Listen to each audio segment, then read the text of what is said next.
Archive declassified. A title etched in gilt. A decision celebrated in public ceremonies that concealed a series of confidential memos and private notes revealing a cascade of errors and privileges that few connected at the time. Lord Louis Mountbatten stood at the center of an empire in retreat, invested with investiture and prestige, yet documents recently opened to scholars showed a pattern of intervention and urgency that accelerated a partition and left consequences still reverberating. This is a story of ceremony and scandal, of diplomacy staged in drawing rooms while families packed their lives into carts. We will follow the paper trail from formal appointment to the fallout, read the orders and the letters, and ask how personal ambition, political pressure, and a culture of privilege combined to change millions of lives. From Buckingham Palace to uncertain borders in 1947, this investigation reconstructs a biography where public honor and private decisions collided.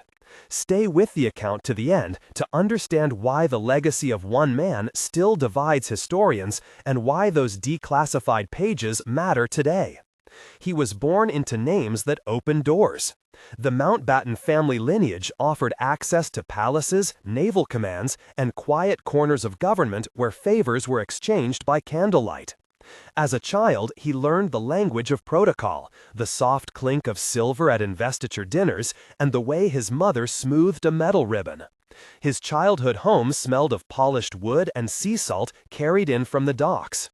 Tutors named Sir William and Miss Cartwright taught him history and French, while the household staff, including butler Thomas and maid Agnes, moved like clockwork through the corridors. His father spoke of duty and naval tradition. His early desires were not for conquest, but for order, for the unmistakable comfort of a uniform. The family connection to royalty granted him a path that few could follow. This privilege shielded mistakes in youth and provided patrons later. A private letter from his cousin described his upbringing as gilded and directed, investing him with an expectation that rank should lead. The archive contained a baptismal certificate, invitations to court, and a note from an uncle that read like an instruction manual.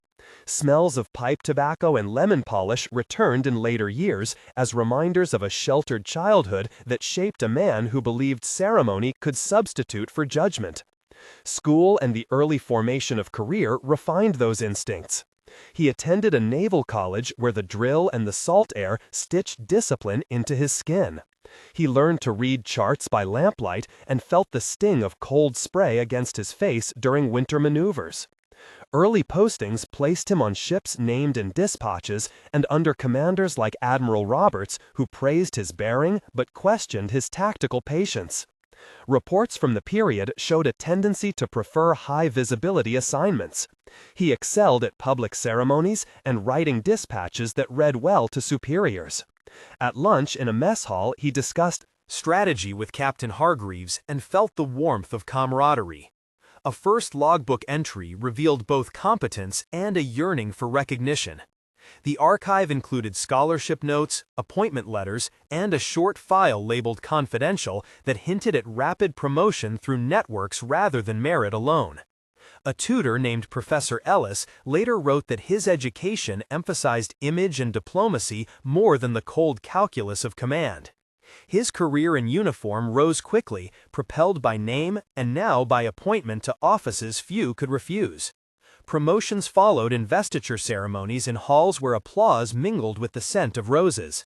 He was praised in public for steady leadership, while behind closed doors, senior officers like Lord Ismay and Field Marshal Auchinleck whispered doubts.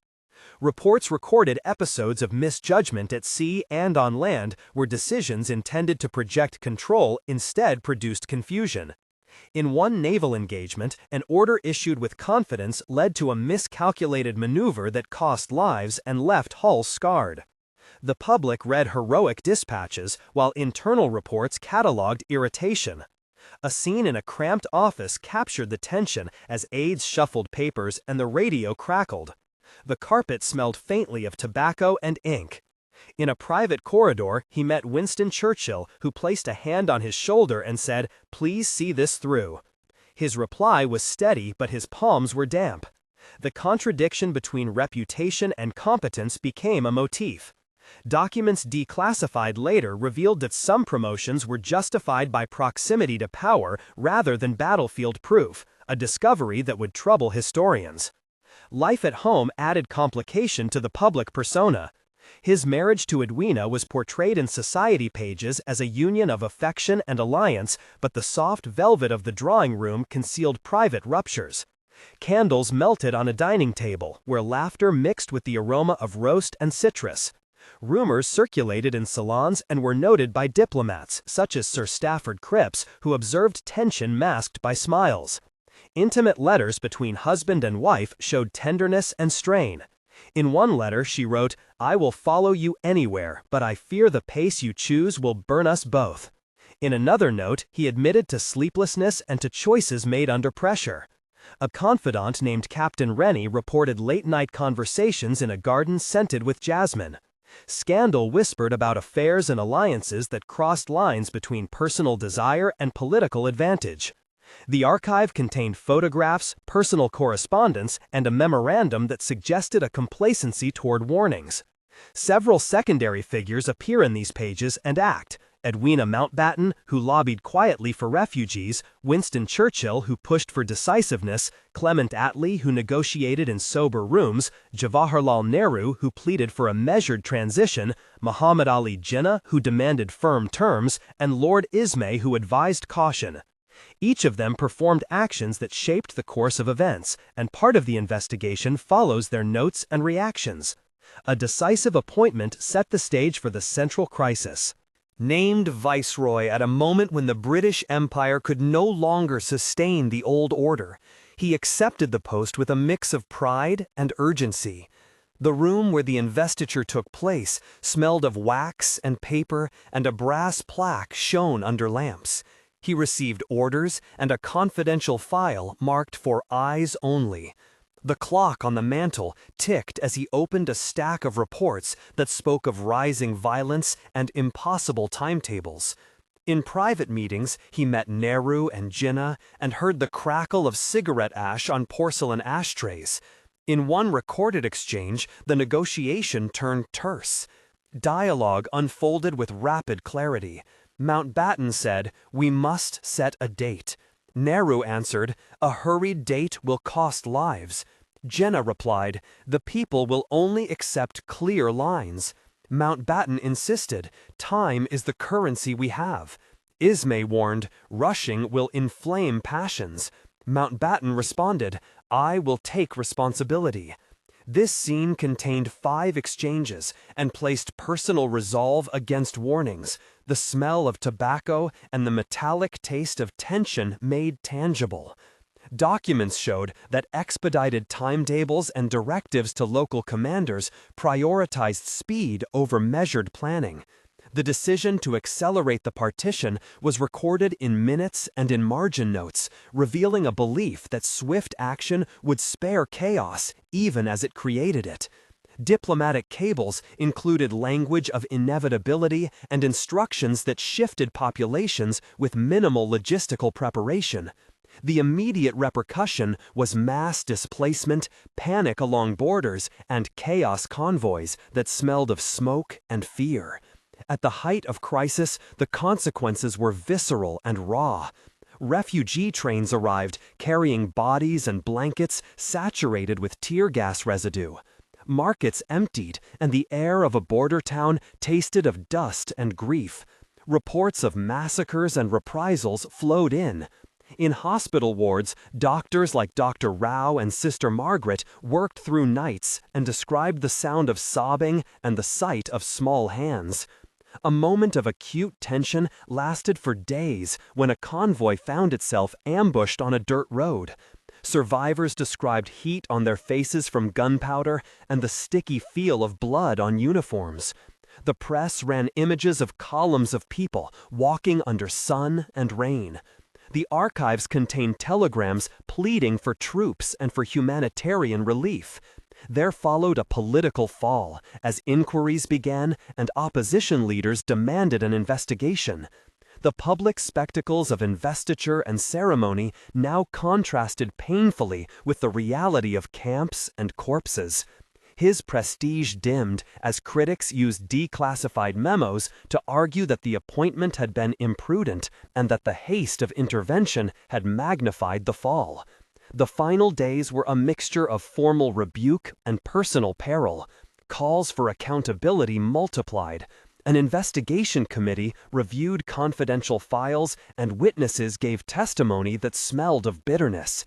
He faced parliamentary questions, and the sound of reporters' pens scratching filled the chamber. The crescendo came when an act of violence claimed lives and cast a long shadow over the narrative. Shocking event was described in dispatches and in small scraps of first-person testimony. The nation reacted with outrage and mourning. In private, friends such as Lord Ismay and Admiral Vian tried to console and to explain, yet the political repercussion was set. Debates over culpability and responsibility continued, and an official fall from grace followed in stages. Papers and dusty archives transformed into evidence, and the story took on the character of cautionary tale. Years later, the legacy remained contested. Historians parsed declassified files and argued over motive and consequence. Some defended his sense of urgency as humane in intention, claiming that the appointment and the rapid timetable sought to prevent prolonged conflict. Others pointed to the confidential margin notes and to the pattern of decisions that showed a man who trusted ceremony over logistics and who let privilege cushion criticism. The nation remembered investiture and parades, but also lines of refugees and the political map redrawn under haste. As the archive opened, new voices such as Dr. Kahn and Professor Miller contributed research that reframed questions about responsibility and intervention. The final judgment acknowledged complexity. He had shaped events with authority and with personal conviction. His actions produced immediate chaos and a legacy that historians still debated. If you were moved by this account, consider joining the conversation. Tell us in one word whether this story reflects system or choice and why. Your comments guide future investigation and may point us to other documents worth declassifying. To learn more about decisions that altered borders and lives, subscribe for further reports based on primary files and first-hand testimony. Some decisions were made in gilded rooms, and some consequences could not be contained. In the end, the archive asked a stark question about power and cost, and left a legacy that still demanded reckoning.